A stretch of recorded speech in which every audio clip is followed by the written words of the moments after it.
So if you look at the FAIR underlying framework, it really looks at the probability of loss and the loss frequency event with concentration on sort of worst case scenarios. However, when we look at the distribution of events, we really see on an impact basis that there's a diversion or dichotomy of looking at impact to the previous analysis.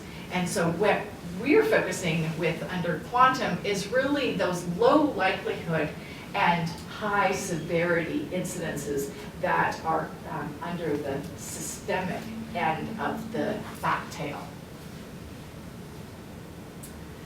So we called it DARE.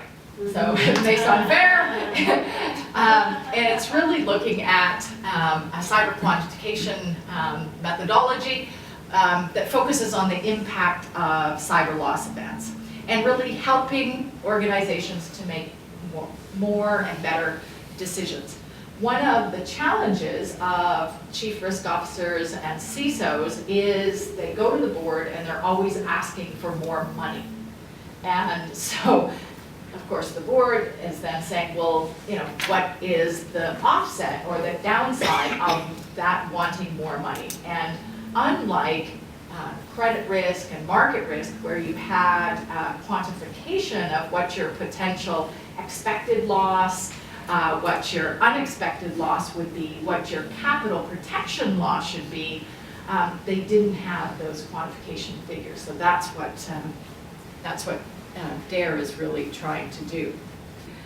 To the business side, so this is the one where they come and they take your database, profit warnings, dividend cuts, issue rights.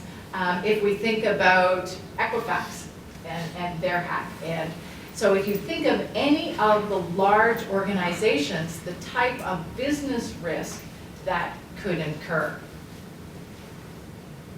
I'm not going to run you through the modeling, but I wanted you to have them.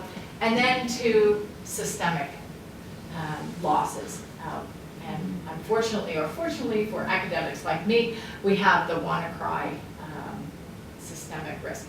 And if you run that out to a quantum attack, think about potentially all of the power grids being knocked out. Think of the cloud not working. Think about telecommunications being knocked out. These are the type of systemic events that could be linked to a quantum attack. We run scenarios, and then that gives you what your potential economic and regulatory capital should be held against those. And how you mitigate some of that capital holding is through putting in preventive measures so that you can draw down what that capital is that you have to be held. We're not going to run you through the calculations, the distribution, earnings. Okay, so we're on to next steps and data collection, and that's why we're so excited that the cyber exchange exists. And that's basically through the regulatory reporting of breaches. A single taxonomy, we have to get everybody talking the same language. And then looking at what those cyber quantification scenarios are for different organizations, including them in risk appetite. So really that you can have not just a qualitative measure, but a quantitative measure to say how much risk are we willing to take and what are the mitigation strategies that we can put in place. Having a resiliency plan that includes quantum, deep dives, and then also enhancing your communication with your shareholders. So on that, I hope that you were able to catch most of that. Please come to the website so that you can see the research papers.